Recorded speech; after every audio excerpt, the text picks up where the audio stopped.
I'm Michelle Mace, and I'm here with a therapist in Georgia. She's practicing now, and she's been in practice for about 19 years now. And we want to talk to her about her experience about working currently during this coronavirus. So, Liz, why don't you tell us a little bit about your practice? We do a lot of different modalities and actually just expanded over a year ago. So brought some other therapists in to help out. I'm actually probably one of the last ones in South Georgia that actually shut down, and I waited until I had to.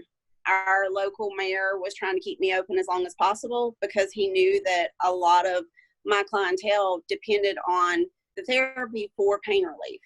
So until the governor actually made the state mandated shutdown, I did not shut down. And as soon as he made it where we could open up, I was open.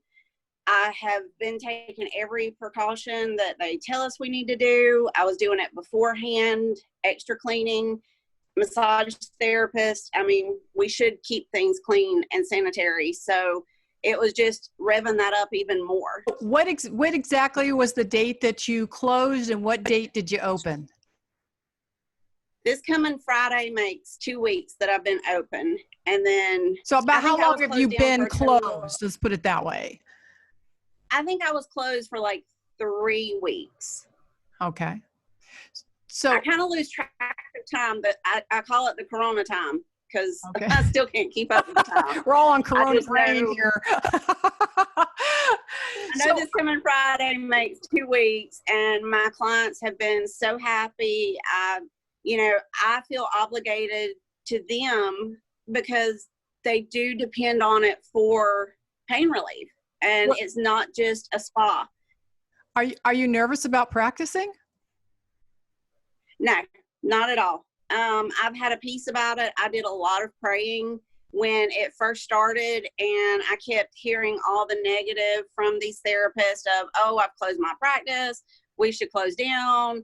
I felt horrible because I didn't want to put it out there that I was still working. I didn't advertise. It was just my regulars because I felt judged as a therapist for still practicing.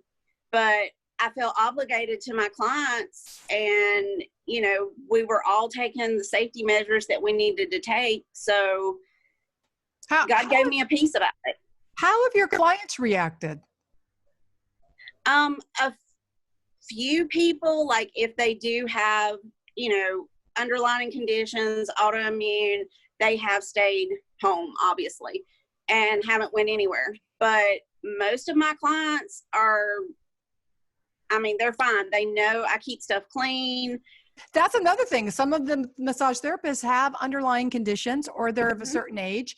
And I totally get why they would not want to venture out and, go back to work. I would recommend that they stay home. My 85-year-old mother lives with me, and, I just told her, I said, you need to stay home. We'll get anything that you need. And since we have a barrier between our living quarters so that we don't pass through, we don't have any contact with her. How have your clients reacted?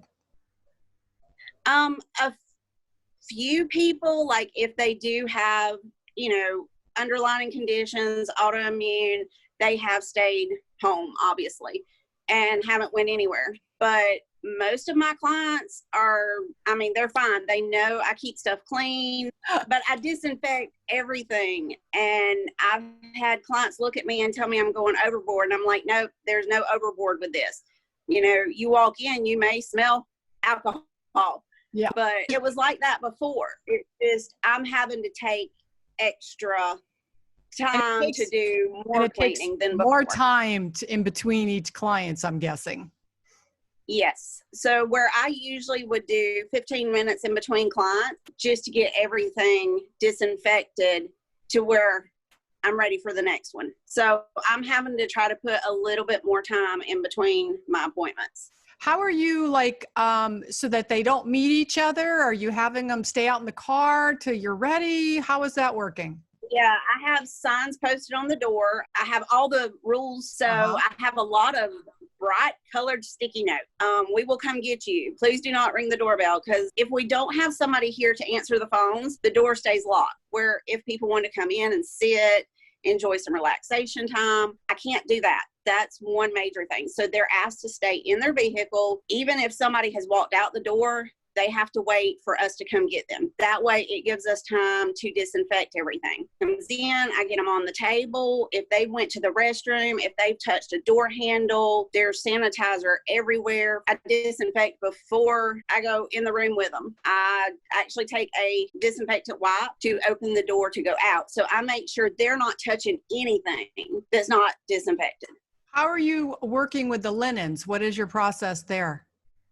The linens, keeping separate. I use hot water. I've always used tons of bleach and then a lot of the softener so they don't smell all the bleach. Mm-hmm.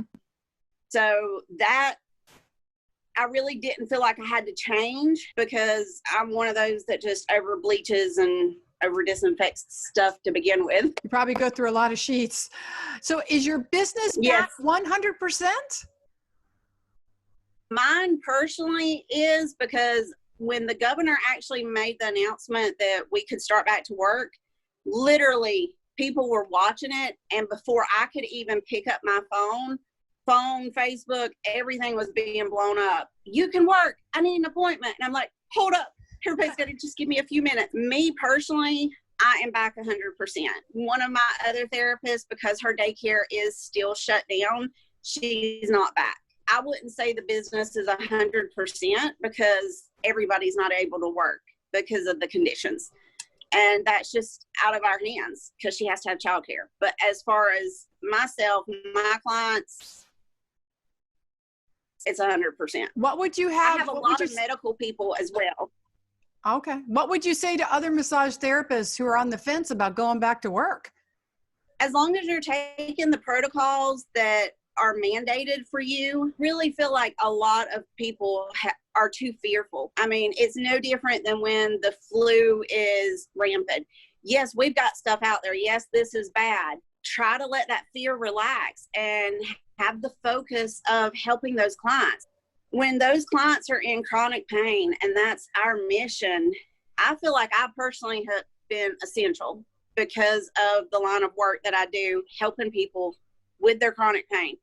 You've got to look at, if they're not getting the relief, it's weakening their immune system that's going to make them more susceptible. So as long as we're taking the precautions as therapists that we're supposed to do, we're fine. And you got to have a peace about it. And I do pray a lot. That's my best advice is don't let the ones that have the paranoid fear get you. All right. Well, thank you for sharing your experience. I'm hoping that will help others out there who are maybe still on the fence and not sure about which way to go. I know we still have some in our state. Are there clients coming? Are the clients coming with their masks on? Yes. And it is, to me, harder for them to lay when they're on their stomach. All they're going to have to do, turn their head, give them a pillow. There's ways, I mean, just like if you've got somebody that comes in that's pregnant that's not comfortable on a pregnancy pillow, you make adjustments for that client. Sometimes you just got to get a little creative. Get that pillow, let them just hug up to it. It may not be the perfect position for us to work on their shoulders, but they're comfortable and they can still breathe with that mask. Okay. I have one question for you. Are you prepared to close again? Do you have a plan? A wing and a prayer.